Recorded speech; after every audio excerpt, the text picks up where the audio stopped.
وسلم دائما أبدا على حبيبك خير الخلق كلهم والحبيب الذي ترجى شفاعته لكل حول من الأهوال مفتهم مولاي صل وسلم دائما أبدا على حبيبك خير الخلق كلهم.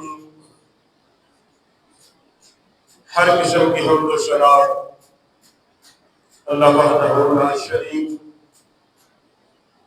درود و سلام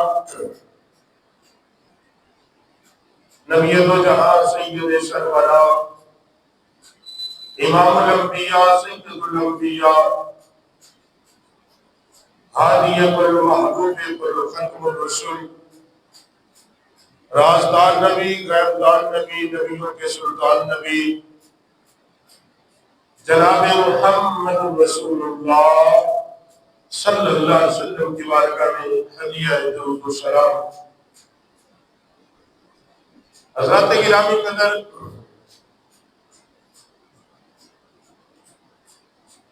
اللہ کے اذن اور حکم سے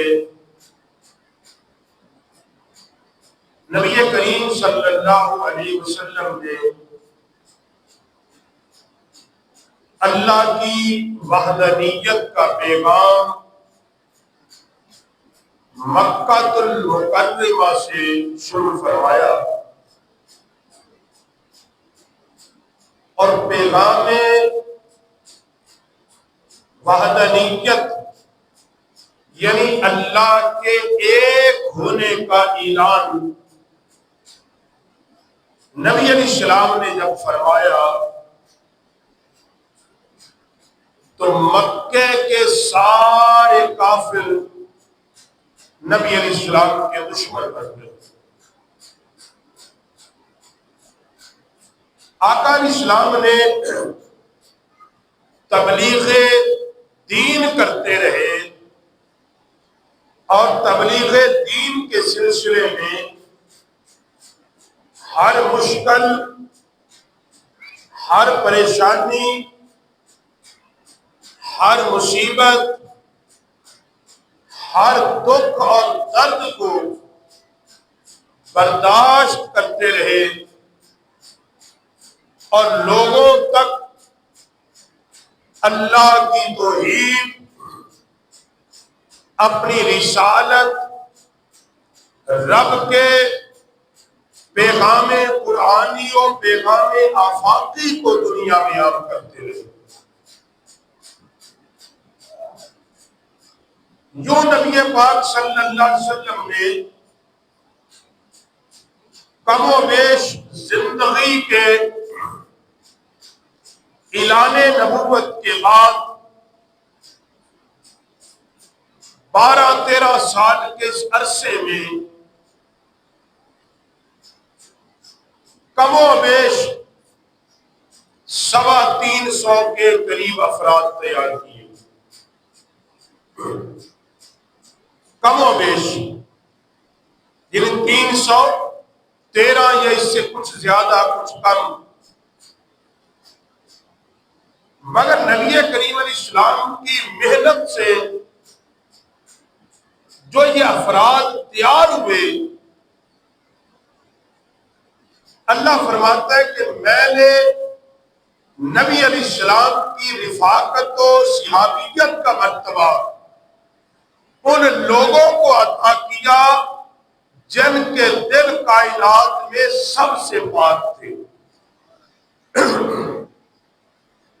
اس بات کو ذہن نشین کریں. اور قرآن پاک نے نبی علیہ السلام کی صحابیت، رفاقت، حضور کے مشن کے لیے جو ایک کھیپ لوگوں کی ایک جو قوت تیار ہوئی، وہ اتنے باوفا، بہادر، جرت مند، ناڈر، بے باک، اسلام کے ساتھ مخلص، رب کی الوہیت ان کے دلوں میں کوٹ کوٹ کے بھری ہوئی نبی پاک علیہ السلام کا عشق ان کے رگوں پہ میں رچا ہوا، وہ اتنے اعلیٰ حوصلوں کے مالک افراد تیار ہوئے کہ وہ 313 1000 سے ٹکرائے تو وہ پاس پاس ہو گئے۔ اگر 3000 لوگ 10,000 سے ٹکرائے تو پاس پاس ہو گئے۔ اگر 30 لاکھ افراد 30,000 افراد 3 لاکھ سے ٹکرائے تو پاس پاس کر کے رکھ دیا۔ اور نبی علیہ السلام کے اولین صحابہ بالخصوص جن کو قرآن میں کہا کہ جو ایمان لانے میں اول، ہجرت کرنے میں اول، مال لٹانے میں اول، جنگ پر جانے میں اول، تلوار اٹھانے میں اول، اللہ فرماتا میں رب نے ان سب سے جنت کا وعدہ فرما دیا۔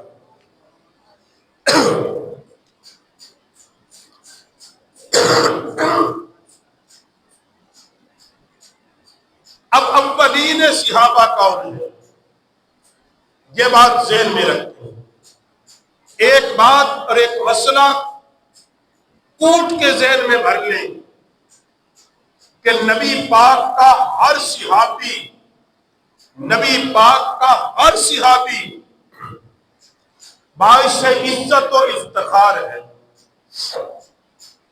یہ کوئی چھوٹی بات نہیں ہے کہ جس کو نبی پاک کی صحابیت نصیب ہو گئی، وہ عمر کے کسی حصے میں ہو، وہ کسی علاقے میں ہو،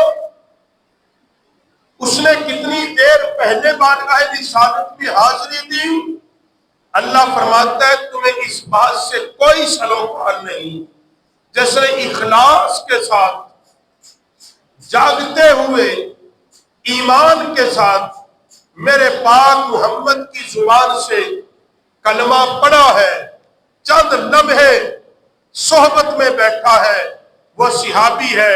اللہ مقام کیا ہے؟ اللہ فرماتا ہے میں اس کو بھی جنت میں داخل کروں گا، جو اس کی اتباع کرے گا میں اس کو بھی جنت میں داخل کروں گا۔ لیکن اولین کون ہے؟ نبی علیہ السلام نے اعلان فرمایا، سب سے پہلے کلمہ کس نے پڑھا؟ جناب مولا کائنات علی المرتضیٰ رضی اللہ تعالی۔ نبی علیہ السلام نے تبلیغ کی، کلمہ کس نے پڑھا؟ جناب سیدنا ابو بکر صدیق رضی اللہ تعالی عنہ، جو اعلان نبوت سے پہلے بھی میرے نبی کے رفیق اور ساتھی تھے، دوست تھے۔ یہی وجہ ہے کہ ابو بکر صدیق پاک نے جب حضور کا کلمہ پڑھا تو نبی علیہ السلام سے کوئی دلیل نہیں مانگی، نبوت میں کوئی دلیل نہیں مانگی۔ پھر جب 40 کی تعداد کو پہنچے تو جناب سیدنا فاروق اعظم کلمہ پڑھ کے اسلام میں آ گئے،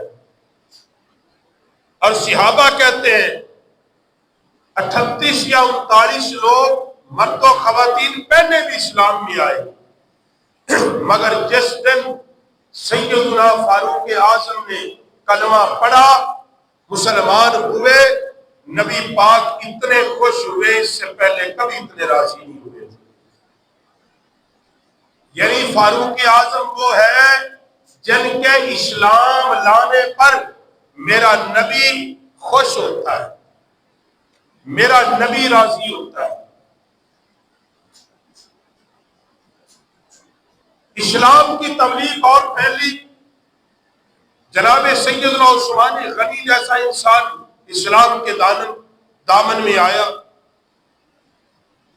پھر ابو ذر غفاری جیسا انسان اسلام کے دامن میں آیا، ابو ہریرہ جیسا حدیث کو یاد کرنے والا اسلام کے دامن میں آیا. مفسر قرآن جناب عبداللہ بن مسعود اسلام کے دامن میں آیا. طلحہ بن زبیر اسلام کے دامن میں آیا. پھر ایسے ایسے نوجوان اسلام کے دامن میں آئے جو مکے کی گلی سے گزرتے تھے. عورتیں خوشبو سونگھ کے بتاتی تھی اس گلی سے یہ نوجوان گزر گیا.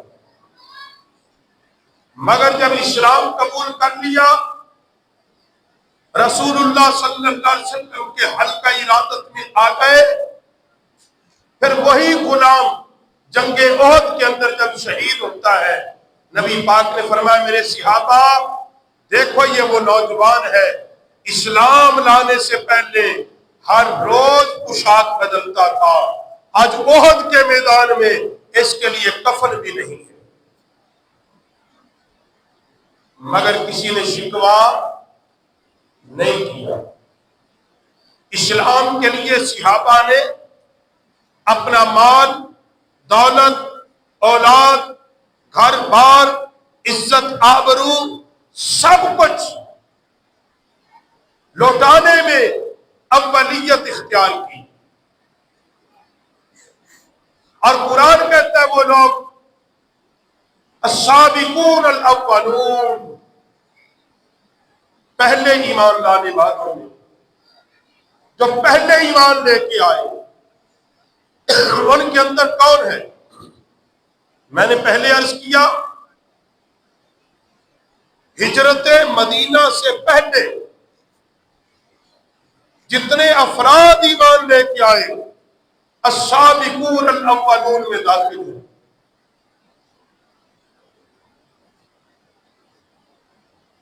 فتح مکہ سے پہلے جتنے لوگوں نے اللہ کی راہ میں مال لوٹایا ہے وہ انفقوا فی سبیل اللہ میں داخل ہے. جب صحابہ مکے سے گئے مدینے میں پہنچے ہجرت کر کے تو انصار صحابہ نے ایسی مثال قائم کی کہ قیامت تک ایسی مثال نہیں ملے گی. انصار مدد کرنے والے، انصار مدد کرنے والے اپنے مہاجر ساتھیوں کی اس طرح مدد کی کہ جس کے پاس 2 کمرے تھے 1 کمرہ دے دیا، کھجوروں کے 2 باغ تھے 1 باغ دے دیا، 2 دکان تھی 1 دکان دے دی، جس کے پاس پیسے تھے آدھے پیسے دے دیے. جو مکہ سے ہجرت کر کے آئے کمارے تھے یا بیویاں نہیں آئی، جہاں تک کہ انصار صحابہ نے ان کو اپنی بیٹیوں کے رشتے بھی دیے. کیا کائنات میں ایسی کوئی مثال ملے گی جس کو مواقعات مدینہ کہا گیا؟ کائنات میں ایسی کوئی مثال نہیں ملے گی. آپ اس کو جس اعتبار سے بھی دیکھیں، مواقعات کے اعتبار سے دیکھیں تب بھی نہیں ملے گی. اگر آپ انسانی ہمدردی کے تحت دیکھیں پھر بھی کائنات میں قیامت تک ایسی مثال نہیں ملے گی. جی انسانی ہمدردی کے تحت ملک بارڈر تو کھولتے ہیں مگر اپنی زمینیں میں حصہ نہیں دیتے.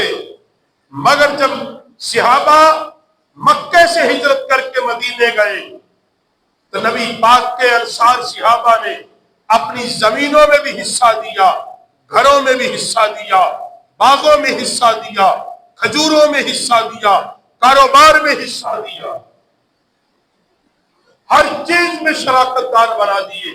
اور کائنات انسانی کو یہ پیغام دے دیا کہ کائنات کے اندر اگر انسانی ہمدردی بھی سیکھنی ہے وہ جناب رسول اللہ کے غلاموں سے سیکھ لیجیے.